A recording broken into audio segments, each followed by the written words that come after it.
بسم اللہ الرحمن الرحیم۔ شروع اللہ کے نام سے جو بڑا مہربان اور نہایت رحم کرنے والا ہے۔ السلام علیکم ورحمۃ اللہ وبرکاتہ۔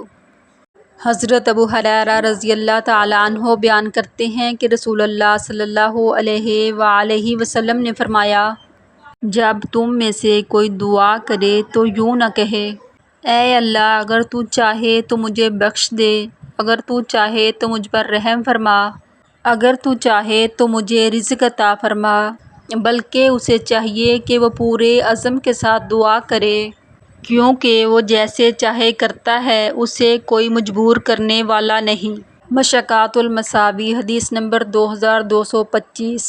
حضرت ابو ہریرہ رضی اللہ تعالیٰ عنہ بیان کرتے ہیں کہ رسول اللہ صلی اللہ علیہ وآلہ وسلم نے فرمایا، جو شخص کسی جگہ بیٹھے اور وہاں اللہ کا ذکر نہ کرے تو اس پر اللہ کی طرف سے نقصان ہوگا، اور اگر کوئی شخص کسی جگہ لیٹے اور وہاں اللہ کا ذکر نہ کرے تو اس پر اللہ کی طرف سے نقصان ہوگا۔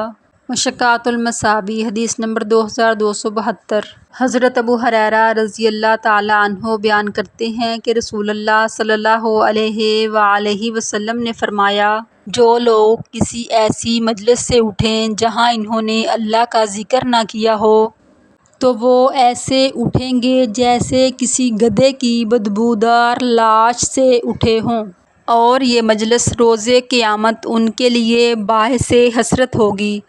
مشکوٰۃ المصابیح، حدیث نمبر 2273۔ اس ویڈیو کو زیادہ سے زیادہ شیئر کریں تاکہ صدقہ جاریہ کا ثواب آپ کو بھی ملتا رہے۔ پیارے نبی حضرت محمد مصطفیٰ صلی اللہ علیہ وآلہ وسلم کی سنت پر عمل کریں۔